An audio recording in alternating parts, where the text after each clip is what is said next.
Mesdames, Messieurs, bonsoir. Très heureux une fois de plus de vous savoir tout nombreux à regarder la soirée de l'information sur Canal 2 Info, votre chaîne internationale d'information en continu, la chaîne que vous regardez tous les jours de 7h à 7h. Et ce soir, au sommaire de l'actualité, nous parlons bien évidemment de l'environnement avec cet atelier sous-régional d'information des parlementaires d'Afrique centrale sur les enjeux des réformes foncières et des sauvegardes environnementales et sociales dans le processus RED+. Nous en parlons puisque depuis hier, nous parlons de cet atelier sous-régional, mais cette fois-ci, c'est avec une personnalité ressource. Nous parlons également ce soir de la Tunisie qui est donc en état d'urgence. L'état d'urgence qui a été d'ailleurs prolongé pour 2 mois. Et la grosse actualité ce soir, c'est également cette annonce faite par Denis Sassou Nguesso, donc organisée d'ici mars 2016, la prochaine élection présidentielle, une annonce qui intervient au lendemain du référendum constitutionnel du 25 octobre dernier. Nous parlerons aussi de l'Afghanistan avec une fois de plus des soldats américains qui sont tués, avec la Grande-Bretagne qui vient d'envoyer quelques soldats en renfort. Voilà pour le sommaire. Et pour en parler, et certainement pour évoquer le sujet phare de cette soirée qui concerne l'environnement, je serai entouré, bien évidemment, assisté du sénateur Carlos, qui nous vient de la Guinée équatoriale. Merci et bonsoir, bienvenue sur le plateau. Bonsoir. Alors, vous êtes au Cameroun, certainement pour cet atelier sous-régional d'information où les parlementaires du bassin du Congo étaient réunis dans la capitale économique du Cameroun. C'était véritablement pour faire quoi? Bien, d'abord, je tiens à vous remercier à ce Canal 2 international qui a permis de m'entretenir pour questions environnementales. L'objectif principal de notre atelier ici à Douala, effectivement, c'était pour analyser tous les sujets traités la dernière conférence COP21 à Paris, et puis la position des États membres de la COMIFA au sein du bassin du Congo, et d'autres sujets à ce qui concerne aussi les mesures et l'implication vis-à-vis à notre population. Voilà, et ce soir également, de l'autre côté, nous aurons Fallon qui est une habituée. Elle est journaliste, elle étudie également en publicité et en événementiel. Bonsoir et bienvenue sur le plateau. Bonsoir Louis Roger et bonsoir à tous ceux qui nous regardent en ce moment. Alors on parle d'environnement, déjà hier nous en parlions déjà, et pour s'y aller, que sont des parlementaires du bassin du Congo qui sont à Douala, comme l'a si bien dit le sénateur, pour échanger ce qui s'est décidé à la conférence internationale sur le réchauffement de la planète. Et nous disions hier que c'était une très bonne opportunité pour permettre à ces parlementaires de prendre conscience du danger lié à la destruction de notre écosystème, à la déforestation et à tous ces impacts qui empêchent bien évidemment notre environnement, nous permet de vivre dans un environnement propice. Oui, on en parlait encore hier et on disait que c'était une bonne chose, bien évidemment. Mais le problème ne s'arrêtait pas seulement à ce que l'initiative soit une bonne chose. Il était question que le citoyen lambda, là, dans le quartier, qui ne sait pas quels sont les risques que court l'environnement, quel est son impact négatif sur l'environnement, puisse prendre conscience de ces choses. Et on s'est rendu compte que c'est bien beau, il y a des conférences qui se multiplient, il y a des séminaires qui se multiplient, il y a des ateliers qui se multiplient, mais les résolutions ne sont pas prises. Et à quel niveau, et quel est le rôle de sensibilisation? Est-ce qu'on sensibilise la population sur leur rôle, sur l'impact, sur l'action qu'ils ont sur l'environnement? Non, on ne le fait pas. Qu'est-ce que les gouvernements, les parlementaires qui se retrouvent quand ils reviennent dans leur pays, quels sont les engagements qu'ils prennent? Quelles sont les résolutions qu'ils prennent pour pouvoir résoudre ce problème-là? On en est encore à une multiplicité de réunions, mais pas encore de solutions concrètes. En fait, pas d'action concrète sur le terrain.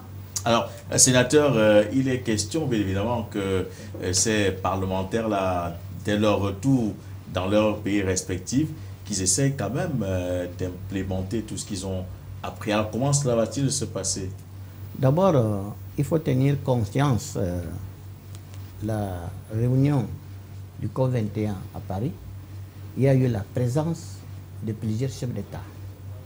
Ça, c'est un premier point très important à valoriser. Surtout la plupart des pays africains. Deuxième lieu, c'est la présence de la réunion de parlementaires de tout le monde. La présence de l'Afrique a été plus accentuée.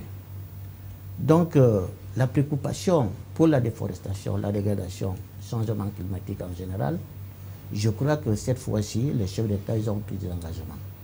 Nous, en tant que parlementaires, on joue un rôle intermédiaire de sensibilisation et de contrôle par rapport aux différentes mesures que différents pays, disons, des compromis que des organisations impliquées dans le secteur environnemental, ils ont pris et ils ont engagé pour permettre que chaque État, en principe, doit avoir des mesures, des stratégies à mettre en place pour sensibiliser la population, les former. Ce n'est pas facile de résoudre tous les problèmes. Alors, ce n'est pas facile. Est-ce qu'au-delà des discours, vous avez les moyens de votre politique? Est-ce qu'il y a les moyens de la politique? Oui. Tu sais qu'en principe, chaque État a ses politiques dans le bassin du Congo. Ils ont pris la conscience de que protéger nos écosystèmes, exploiter nos ressources naturelles d'une manière contrôlable, d'une manière véritable et bien selon les normes internationales, je crois que c'est un premier pas très important. Ça veut dire quoi? Au niveau du budget de l'État, chaque État va essayer de prendre conscience de faire des propositions pour les engagements financiers, appuyer certains projets vis-à-vis d'améliorer leur population. Alors, je voudrais qu'on parle effectivement de ces populations qui aujourd'hui sont obligées de préparer avec le bois de chauffe, qui sont obligés, n'est-ce pas, de faire leurs poissons braisés avec du charbon de bois. Qu'est-ce que vous proposez comme alternative? Parce qu'il n'y a pas d'autres sources pour se réchauffer et pour faire la cuisine. C'est pour cela, cette question, c'est très important. Il faut tenir compte que notre population vit à travers de ces ressources forestières. On ne peut pas les limiter, on ne peut pas les interdire d'une manière court terme. C'est pour cela qu'on dit que les pays en développé qui nous exigent de ne pas réaliser la déforestation, de ne pas couper le bois. Mais ce n'est pas seulement dire ça. Il faut nous appuyer. Il faut nous amener des projets alternatifs. Sans cela, ça va être un peu difficile pour nous. Voilà. Alors, Fallon, on parle de projets alternatifs, on parle de l'énergie solaire et autres. Est-ce qu'aujourd'hui, le Camerounais ou l'Africain moyen, ou ces populations qui vivent dans le bassin du Congo, est-ce que ces populations ont des moyens nécessaires pour s'offrir cette énergie que l'on dit d'énergie renouvelable? Nous sommes encore dans une sous-région où le dernier des citoyens vit encore avec moins d'$1 par jour. Avec quelqu'un qui vit avec moins d'$1 par jour, il n'est pas évident pour lui de se priver du charbon ou encore du feu du bois. Mais maintenant, quelles sont les mesures que le gouvernement prend pour accompagner cela? On ne le sait pas. Maintenant, est-ce que le déboisement concerne seulement le citoyen lambda? Non. Nos gouvernements donnent l'autorisation aux firmes internationales d'exploiter le bois. Ce bois sort effectivement en grande quantité, même plus que ce que les nationaux utilisent. Est-ce qu'ils ne peuvent pas mener une action très directe à partir de ce niveau-là, en attendant de trouver des solutions? Maintenant, quand vous, Monsieur Carlos, c'est ça? Oui, le sénateur Carlos. Le sénateur parlait tout à l'heure, il a parlé il demandait l'appui des gouvernements, des grandes puissances, ces personnes-là même qui viennent déboiser chez eux pour se développer. On demandait leur appui. Maintenant, je me demande, est-ce qu'ils vont pouvoir nous aider à ce qu'on trouve des solutions très rapides lorsqu'ils ont encore besoin du bois qu'ils viennent couper chez nous et de manière très urgente, parce que ce bois, ils le réforment et c'est le monde entier qui l'utilise et c'est un enjeu économique assez énorme. Est-ce que vous pensez qu'à ce niveau-là, ils viendront très rapidement nous aider et trouver des solutions qui va vite résoudre le problème? Je ne pense pas. Je pense que la première action devrait d'abord commencer par nos gouvernements. Maintenant, vous avez encore relevé un point. La plus bonne chose, c'était que tous les chefs d'État étaient présents au COP 21. Ok, c'est une bonne chose, mais les points focaux qui ont fait des réunions au préalable, comme le RED Plus a siégé au Congo-Brazzaville l'année dernière. Il y a eu des réunions préalables. Moi, je pense qu'ils sont des relais. Ça veut dire qu'un chef d'État, il n'est pas là à tout faire, savoir quelles sont les solutions qu'il faut prendre à l'immédiat. Il est entouré de certaines personnes. Ces personnes sont des relais d'information qui lui donnent l'information directe de ce qui se passe sur le terrain. Ça veut donc dire que tout ce qu'il clamait avant, tout ce qu'il revendiquait avant, le chef d'État ne l'écoutait pas. Est-ce qu'il fallait donc que les chefs d'État se regroupent pour qu'on trouve la question de l'environnement très primordiale à ce moment-là? Ça veut dire que depuis longtemps, ce n'était pas important. Pourtant, il y a des environnementalistes, des spécialistes qui en ont parlé, qui ont fait un tapage médiatique sur la question de l'environnement à la télévision, à la radio, pour dire voilà le problème qui arrive. On est déjà en train de subir des conséquences. Mais tout le monde faisait la sourde oreille parce qu'à un moment, ça profite encore à certaines personnes. Mais on a besoin des solutions immédiates et concrètes. Alors, on a besoin de solutions, sénateur Carlos. Et pour ce qui est, par exemple, du cas de la Guinée équatoriale, où vous êtes sénateur, c'est un pays qui est en voie de développement. Et pour développer, il faut, n'est-ce pas, repousser la forêt, il faut couper des arbres. Il y a des aéroports qui sont créés, il y a des villes nouvelles que vous avez créées. Est-ce que vous ne pensez pas que parler de la déforestation, de la protection de cet écosystème, c'est également permettre à l'Afrique de ne pas se développer? Bon, je crois que c'est une grande préoccupation. En réalité, on ne peut pas se contenter de croiser les mains. Les États font beaucoup de choses, en général, dans les pays africains, dans les pays du bassin du Congo. Le cas particulier de la Guinée équatoriale, effectivement, à travers des ressources, on avait besoin de développer notre pays. Mais on sait bien que, en effet, il y aura aussi un changement climatique parce qu'on va causer des problèmes au niveau de la biodiversité, de la diversité biologique, au niveau des êtres humains même.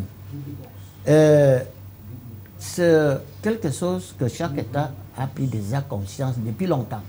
Ce n'est pas quelque chose qui se relève aujourd'hui. Avant, il y avait une organisation africaine de bois, OAB. Ça n'existe plus maintenant. Maintenant, on est dans les autres structures, CEDAC, COMIFAC, mais ça rentre dans le même chemin. Ça veut dire que depuis longtemps, les pays africains du bassin du Congo, ils ont pris déjà conscience de l'importance de leur forêt, de notre forêt. Pour les projets alternatifs, comme j'ai parlé en avant, ça ne veut pas dire qu'on doit attendre les pays développés pour venir nous démarrer notre système politique pour la conservation de nos écosystèmes forestiers. Non. Mais on doit le faire savoir que c'est eux qui sont les conséquences. C'est eux qui polluent l'environnement en général. Notre population, on vit effectivement, on connaît ça en tant que parlementaire. On sait bien que notre ressource forestière, à travers de ça, notre population vit. Si on les interdit de ne pas entrer pour se bénéficier et rendre vraiment en compte leurs conditions de vie, c'est un peu difficile. Au niveau de la Guinée équatoriale, pour les concessions forestières, effectivement, il y a des lois qui déterminent qu'est-ce qu'il doit faire une concessionnaire forestière lorsqu'il exploite le bois dans une forêt et dans une communauté. Donc, il y a un besoin de la communauté. C'est-à-dire, par exemple, on a besoin d'une église, une école, une poste de santé, on le construit. Ça se fait en Guinée équatoriale. Ça se fait. Ça vient dans la loi. Au moment que tu conçois la concession forestière, tu es obligé de respecter et cumplir tout ce que demande la loi forestière. Donc, c'est une partie de l'amélioration et conditions de vie de la population. Vous allez voir, par exemple, actuellement, on a, pour continuer à améliorer la situation de vie de la population, les grands villages. Les grands villages, ils sont créés comme districts urbains. C'est-à-dire que, par exemple, on est ici à Douala, il y a environ 10 villages ou 20 villages pour arriver à Douala, mais peut-être il y a 2 ou 4 villages qui sont grands dans cet intervalle. Donc, ces villages identifiés, on a nommé districts urbains. Pourquoi? Pour favoriser certaines constructions, pour améliorer les infrastructures, donner l'eau potable, donner l'électricité, donner les maisons, donner postes de santé et des autres infrastructures. Donc, c'est l'environnement qui est en gros dans toute cette situation-là. Mais c'est quelque chose, c'est un programme très important. Mais il fallait me discuter pour moi en français. Non, c'est bien. On sait que vous êtes sénateur de la Guinée équatoriale, s'exprime beaucoup plus en espagnol, sa langue nationale. Mais lorsqu'on parle également de la protection de l'environnement, de notre forêt, il y a également la faune, l'espèce végétale. Nous avons nos gibiers. Alors, comment fait-on pour protéger également ces rats, ces antilopes, ces biches et autres? Quelle est la politique que vous adoptez à la Guinée équatoriale pour cela? Effectivement, il y a des aires protégées. Il y a des aires protégées et récemment, je viens de participer moi-même à un séminaire conjoint entre les paysages montéalènes, du côté de la Guinée équatoriale qui englobe le district de Kogo, Akurenam, Vinayong, Akonibe, Enzor, etc. Et puis, il y a le côté Cameroun, qu'on a le Monte Allen, Monte Cristal. Donc, c'est un paysage qui sont en parallèle, donc les mêmes politiques. Parce qu'il y a la faune qui vit dans cet endroit. Il faut interdire de ne pas causer leurs problèmes. Donc, on protège. L'État maintenant, avec les gardes forestiers, ils sont en train de surveiller et contrôler ce qui ne respecte pas les lois. Donc, il y a des normes à tenir compte et applicables pour les agents forestiers. Alors, ce qui n'est pas le cas, par exemple, dans certains pays Falon, où le braconnage est monnaie courante, où on peut facilement détruire les espèces protégées parce qu'on veut s'enrichir. Oui, c'est vrai que c'est vraiment désolant de le dire. Dans certains pays, il y a un braconnage assez élevé. On détruit des espaces forestiers, on détruit même, on tue les animaux, on voit des disparitions. Maintenant, ça a été le cas, je crois, du parc de Ouaza, la dernière fois, qui a été attaqué par des braconniers, où on a tué des éléphants. Et maintenant, le problème, c'est à quel niveau? Quand nos gouvernements disent qu'ils travaillent, pourquoi nos gardes forestiers ne sont pas assez équipés pour pouvoir protéger les espèces en voie de disparition? On les retrouvait encore avec des anciens fusils de chasse, alors que les braconniers maintenant se servent d'armements lourds, d'armes sophistiquées, pour entrer en possession de leur butin. Donc ils sont prêts à tout pour prendre des ivoires d'éléphants. Maintenant, quand on parle de solutions, qu'est-ce qu'on fait à ce niveau-là?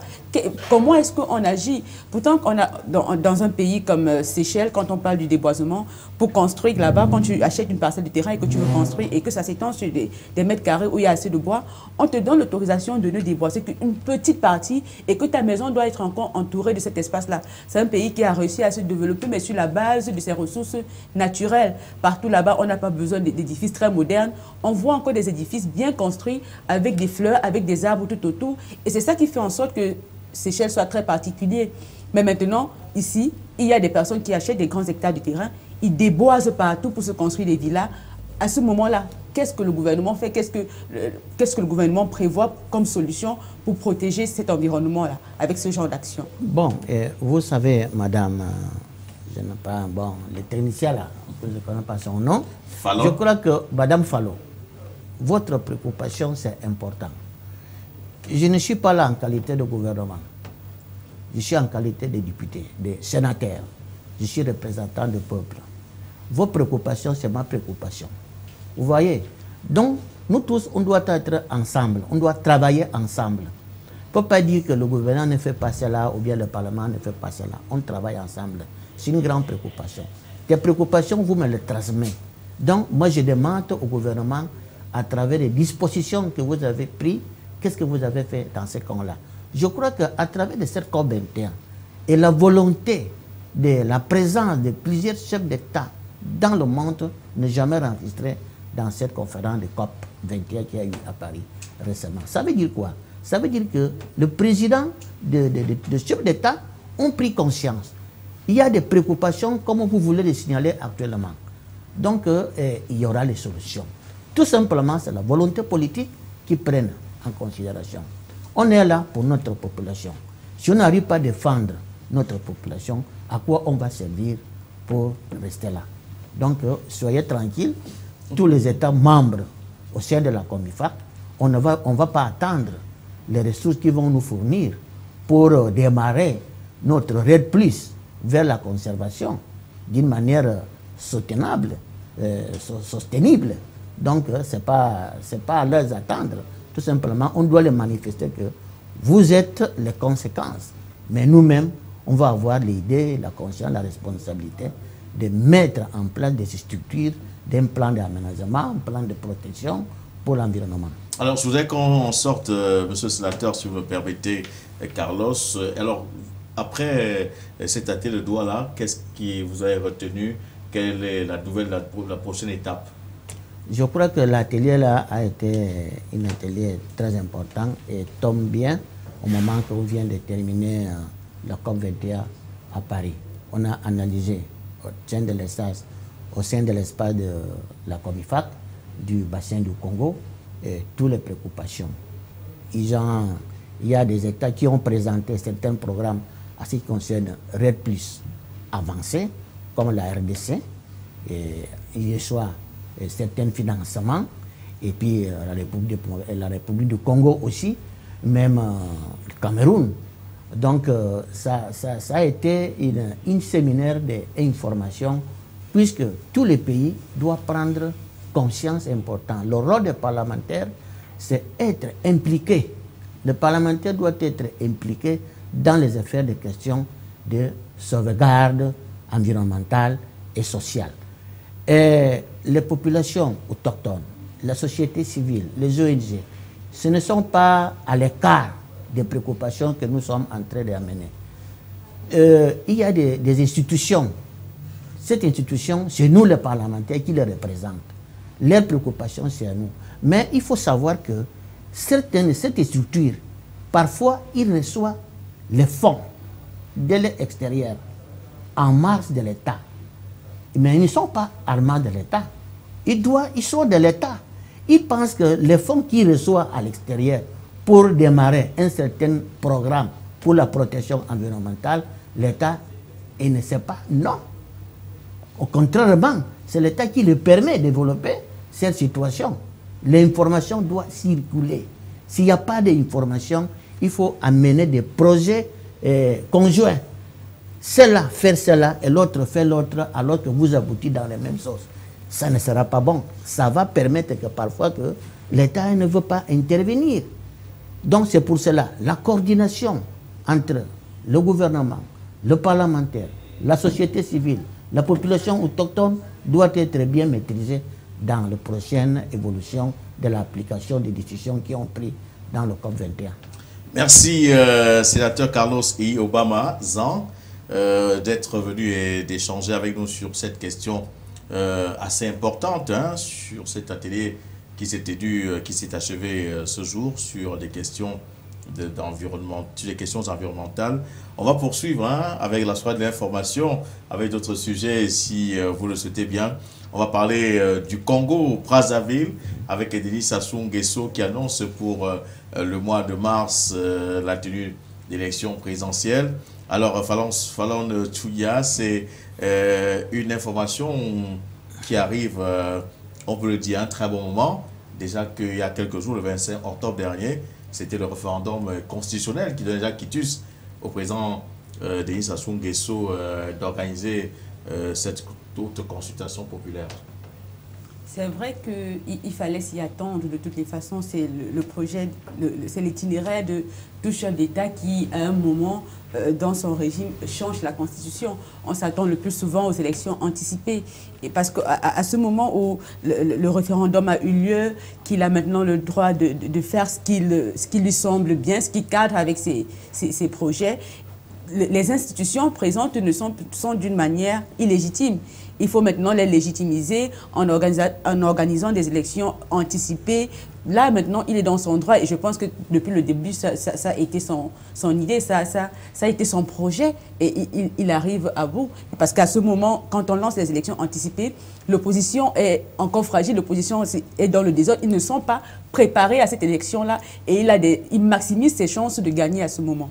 Alors, monsieur le sénateur, c'est quand même une petite politique à l'africaine où les chefs d'État sont tout prompts à anticiper les élections et à prendre de court l'opposition. Non, je ne crois pas qu'on doit le considérer de cette manière. Il faut que nous devons savoir le pensée africain. Nous ne sommes pas des Européens, nous sommes des Africains. Et la façon qu'il a fait le président Denis Sassou Nguesso pour se placer encore la candidat à la prochaine élection présidentielle vis-à-vis ce qui était passé pour le référendum populaire, je crois que c'était un bien. C'était un bien parce que c'est avant de s'inscrire à la prochaine élection, il a consulté à la population si ils acceptent ou ils n'en acceptent pas. Si la population n'avait pas accepté, je ne crois pas qu'il y aura encore la participation de Denis Sassou Nguesso. Je crois que c'est une bonne chose. Alors, c'est une élection qui arrive dans un contexte assez particulier, mais on a comme l'impression que certains chefs d'État veulent se battre pour se maintenir au pouvoir et ne pas satisfaire les besoins de la population, comme l'accès... oui, c'est qu'il faudrait que les populations aient l'accès à l'emploi, aux soins de santé primaires, à l'éducation, etc. Cela semble pas être le fort de beaucoup de chefs d'État. Ça semble ne pas être le fort. Et le plus étonnant, c'est que monsieur a souligné tout à l'heure qu'ils le font pour le bien de leur État parce qu'à un moment, ils jugent nécessaire de le faire. Mais le plus étonnant dans cette affaire, c'est pourquoi arriver à terme de mandat lorsqu'on sait qu'on n'est plus capable de continuer la magistrature suprême, qu'on décide de modifier la Constitution, de changer la Constitution. Si on pensait que c'était un bien fondamental, bien pour notre peuple, on devait le faire au début de notre mandat et consulter le peuple qui a voté pour nous, qui nous a choisis là-bas et demander s'ils sont d'accord qu'on change la Constitution par rapport à donner les arguments qu'on juge nécessaires pour leur bien. Maintenant, on attend lorsqu'on est à terme de mandat et que le peuple est psychologiquement préparé à l'alternance. Parce que si on le dit, on prône la démocratie. L'alternance est un élément de la démocratie. À un moment où, au début, pendant notre campagne, on parle d'alternance parce que ça nous arrange, parce qu'on vient de gagner les élections. Et qu'au moment où on est censé partir, quand la Constitution dit que nous devons partir, on la change pour mettre des mandats illimités, pour dire qu'il n'y a plus d'âge pour aller à la retraite pour un président. À ce moment-là, ce n'est plus le bien du peuple qu'on veut. Parce que dans la plupart des pays qui sont en voie ou alors qui ont changé la Constitution, on se rend compte qu'il y a une instabilité politique. Ça veut dire qu'ils disent le faire pour le bien du peuple, alors que ce peuple eux-mêmes le rejette. Ce changement-là. Ce peuple voudrait que cette Constitution soit maintenue dans la mesure où certains d'entre eux auront même participé à la rédaction de cette Constitution. Alors je ne peux pas écrire un livre, donner des arguments et des thèses et revenir demain dire que non, c'était faux. Qui est-ce que je trompe? C'est moi ou est-ce que je trompe le peuple? Donc si on pense le faire pour le bien du peuple, on devrait le faire un peu plus tôt, sachant qu'on n'est pas dans un climat assez tendu, sachant que tout le monde n'attend pas à ce qu'on cède la place à quelqu'un d'autre. Et ça arrangerait tout le monde, je pense. Je crois que Madame Fallo a raison. Ce qui cause des problèmes dans plusieurs pays africains, c'est attendre longtemps et puis venir propicier cette ambiance au moment qu'il vous reste un an de mandat. C'est ça qui crée des problèmes. Changer le référendum ou bien la Constitution, changer la Constitution en réalisant un référendum, ce n'est pas quelque chose d'extraordinaire, c'est normal. Mais le temps qu'ils prennent pour le faire ça, par exemple, le cas de la Guinée équatoriale, le référendum pour la Constitution, c'était en 2011. 2011. Ça fait longtemps. Lorsque récemment on vient de célébrer le congrès pour désigner notre candidat, c'est quelque chose de tranquille. On n'a pas eu de bouleversement, on n'a pas eu de...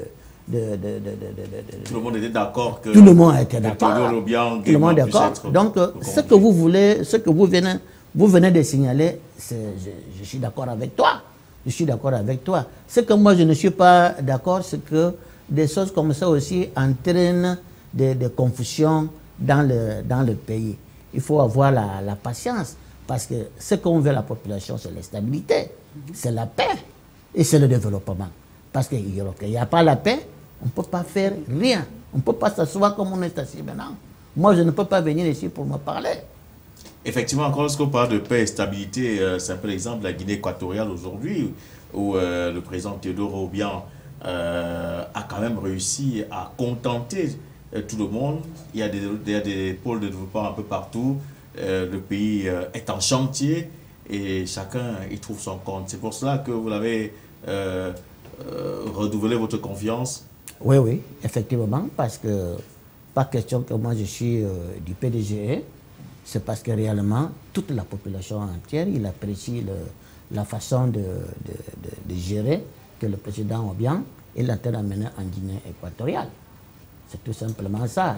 Il propose le dialogue entre les frères, il discute les affaires politiques au niveau interne, il appelle, on a fait une loi amnistie générale pour permettre que tous les Équatoriens guinéens qui étaient de l'opposition ou bien non, ils doivent entrer pour discuter et venir voir comment on peut développer notre pays.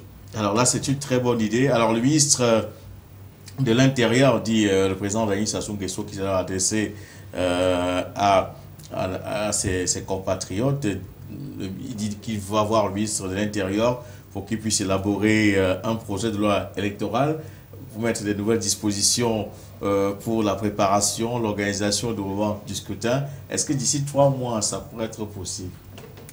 C'est difficile. Ça dépend. Comment je ne peux pas juger si ça sera possible ou ce n'est pas possible. Parce que moi, je parle le cas de la Guinée équatoriale qui me fait la référence lorsque j'entends ce qui se passe en d'autres pays africains. Il y a, on appelle comité qui englobe l'opposition et le gouvernement. Et toutes les partis concernés dans l'espace politique en Guinée équatoriale, ils travaillent tout ça ensemble. Même actuellement, les élections se prévoient en Guinée équatoriale l'année prochaine, 2016. 2016, ils sont en train de faire des visites, tous les partis concernés, à toutes les populations pour leur demander de s'inscrire dans le census électoral. Ceux qui ne sera inscrit, ils ne vont pas voter. Donc là, on va voir la volonté du peuple, ceux qui vont prononcer. Le président Obiang, et c'est notre candidat du PGE, et l'autre parti vont mettre leur candidat. Donc, ils vont concourir au présent de la population. Donc, la méthodologie qui amène chaque pays à l'autre, moi, vraiment, c'est un peu difficile de juger si c'est mauvais ou c'est pas mauvais. Alors, Fallon, est-ce qu'en 3 mois ou en 4, l'on aura réussi à arrêter cette loi qui va préparer, organiser le déroulement des élections au Congo, Brazzaville? Je pense que pour que les élections, surtout pour qu'une présidentielle se passe dans de bonnes conditions, on devrait le préparer avec assez de temps, un temps assez large.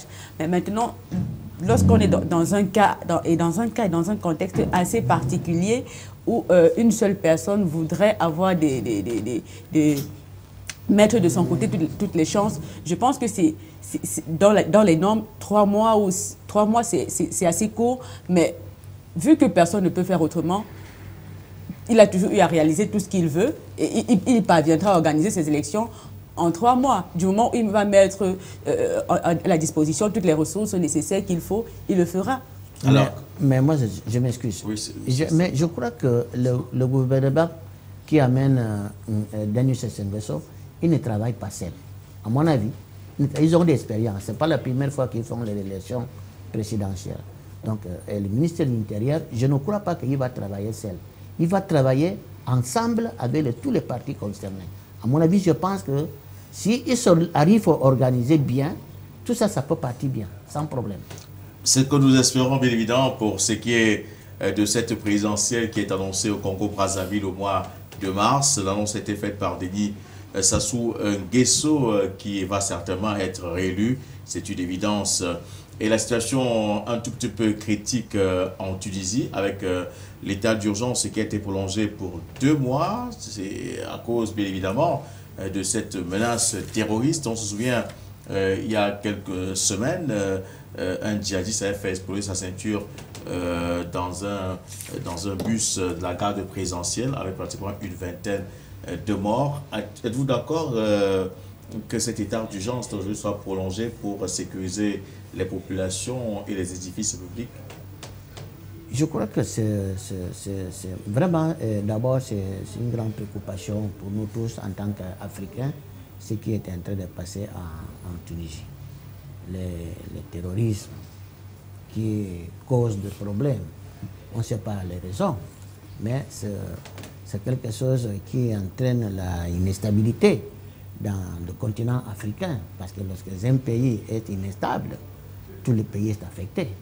Donc, les mesures qu'a pris le président, je crois que c'est une stratégie pour permettre de nettoyer tout ce qui peut déranger la population. Alors, Falon Touya, cet état d'urgence est prolongé pour 2 mois, certainement pour sécuriser la population, essayer de boucher tous les trous pour que ces djihadistes-là ne viennent plus perpétrer les attentats suicides comme ce fut le cas il y a quelques semaines. Moi, je pense que bien que pour ce président, ce soit une belle initiative, je pense que il ne faudrait pas seulement s'en tenir là. Parce que décréter un état d'urgence sur une période de 2 mois, donc prolongé sur une période de 2 mois encore, parce qu'il avait déjà décrété, c'est comme un frein, c'est aussi un obstacle à l'économie. Parce que la guerre contre le terrorisme, c'est d'abord une guerre asymétrique. Ce n'est pas après ces 2 mois-là que ça va s'arrêter. Même la France qui se sentait, qui disait avoir la sécurité qu'il fallait pour protéger certaines institutions, ils ont été frappés. Ce qui veut dire qu'on n'a pas besoin de fermer les gens chez eux ou de demander aux gens d'être chez eux à une certaine heure pour que les terroristes ne frappent pas. Non, s'ils décident de frapper, ils ont montré que quand ils le veulent, ils le peuvent. Moi, je pense qu'il faudrait collaborer avec la population parce que nous tous, nous sommes affectés et chaque personne doit comprendre qu'il a un rôle à jouer dans la guerre contre le terrorisme. Il devrait avoir un service de renseignement assez large parce que quand on prolonge l'état d'urgence sur une période de 2 mois encore, ce sont des boutiques, ce sont des magasins qui seront fermés, ce sont des entreprises même qui travaillent de nuit qui seront fermées. C'est l'économie qui est en train de ralentir et ils vont perdre beaucoup d'argent pendant ces 2 mois-là. Et je pense que ils ont besoin d'assez d'argent pour combattre le terrorisme. Parce que les terroristes nous ont montré que la guerre avec eux ne va pas s'arrêter au bout d'1 mois, ne va pas s'arrêter au bout de 6 mois. Alors il faut trouver d'autres procédures pour pouvoir le combattre parce que c'est une guerre à long terme. Fermer les gens chez eux ne veut rien dire. S'ils veulent frapper, ils pourront encore le faire. Alors, sénateur, vous avez certainement quelque chose à dire au sujet de cette situation qui prévaut en Tunisie? Oui. Par rapport à la réflexion que Mme Fallo vient de faire, les choses, il faut le regarder dans plusieurs côtés. Lorsque vous êtes à l'extérieur, vous le voyez d'une manière à l'autre. Lorsque vous êtes dans un pays qui ne t'appartient pas, vous voyez les choses comme les autres. Mais le chef d'État tunisien, c'est lui qui connaît la réalité de ce qui se passe dans son pays. Lui, il défend sa population. Lorsqu'il décrète encore, il prolonge l'état d'urgence. L'état d'urgence, ça ne veut pas dire qu'on ne peut pas ouvrir le magasin. Il y a certaines heures. De telle heure à telle heure, tout cela sera fermé. Ça ne veut pas dire qu'on empêche que les gens peuvent faire plus ou moins leurs activités. Mais on les interdit de ne pas prolonger jusqu'à n'importe quelle heure. Pour question de terrorisme, ils sont en train de contrôler vraiment ce qui est en train de causer le problème au niveau de la Tunisie. Donc, la prolongation de l'état d'urgence, il ne faut pas le voir comme quelque chose de mal. C'est quelque chose de bien, au bénéfice de la population. Il le fait pour défendre la population. Parce que le terrorisme, il ne regarde pas.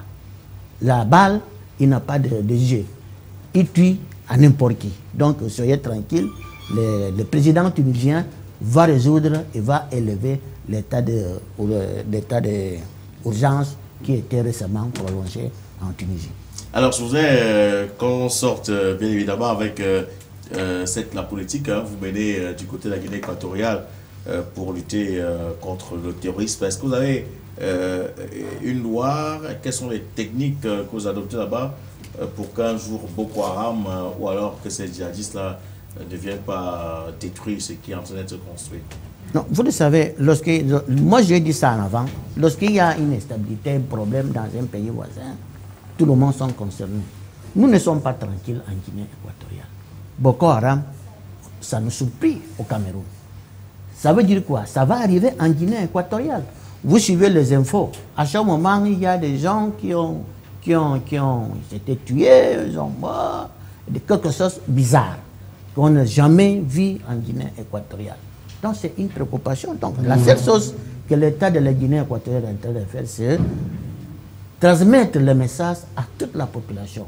Moi-même, je parle à la population qu'il faut être vigilant. Et ce message-là, c'est le chef d'État qui nous encourage. Que les seuls policiers que nous avons ici, c'est nous-mêmes. Les policiers ne sont pas seulement ceux qui portent les tenues militaires. Tout le monde doit être policier. Il ne faut pas trahir le pays. Il ne faut pas ne faire pour le pays parce que si on fait ça, on n'a pas la paix. Si on fait ça, on ne peut pas développer notre pays. On ne peut pas visiter, on ne peut pas voyager, on ne peut rien faire. Donc, tout le monde doit être converti comme un policier pour contrôler les effets néfastes du terrorisme. C'est un flot qui est très mauvais. Alors, au Cameroun, le président de la République, Paul Biya, a quand même reconnu l'effort des comités de vigilance en décorant certains et en leur offrant du matériel pour continuer à être davantage vigilants. Un commentaire à ce sujet? De toutes les façons, c'est ce qu'on attendait, qu'ils soient plus proches de ceux-là même, qui passent tout leur temps, qui passent toute leur journée à essayer de trouver ou alors à essayer de bloquer l'avancée de ces forces terroristes dans notre territoire. Mais maintenant, je disais tantôt que, quand je parlais du cas de la Tunisie tout à l'heure, je ne disais pas que l'état d'urgence c'était quelque chose de mauvais. Et je comprenais parfaitement que l'état d'urgence, il y a des heures auxquelles on ne peut pas ouvrir. Mais ce que j'essayais de dire, c'est qu'il y a des activités qui n'ouvrent que la nuit.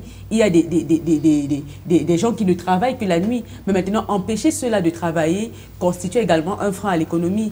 Et que les Tunisiens devaient comprendre qu'ils sont tous acteurs du combat contre la lutte contre les islamistes. Du moment où les Camerounais ont commencé à s'organiser en comité de vigilance et ils ont déjà pu esquiver les deux petites fillettes qui avaient des bombes sur eux, c'est déjà une avancée. Il faudrait que chaque citoyen comprenne qu'on est en guerre le monde est en guerre et que nous avons, en tant que citoyens et en tant qu'individus, un rôle à jouer. Nous devons dénoncer des individus suspects. Nous ne devons pas protéger des personnes qui veulent porter atteinte à la sécurité de notre nation parce que si la nation est instable, nous-mêmes qui croyons protéger ces personnes, nous sommes également en état de danger parce que notre vie sera en péril tôt ou tard. On ne devrait pas se ranger du mauvais côté, mais on devrait être du côté de la loi, du côté de tous les Camerounais ou du côté du peuple du monde qui mène le combat ou qui mène la lutte contre le terrorisme. Voilà. Merci, sénateur Carlos Eyi Obamazon, d'être venu. Je rappelle que vous êtes sénateur de la Guinée équatoriale et que vous étiez au Cameroun à l'occasion de cet atelier sous-régional sur la protection de notre environnement et surtout ce bassin du Congo qui nous est très cher.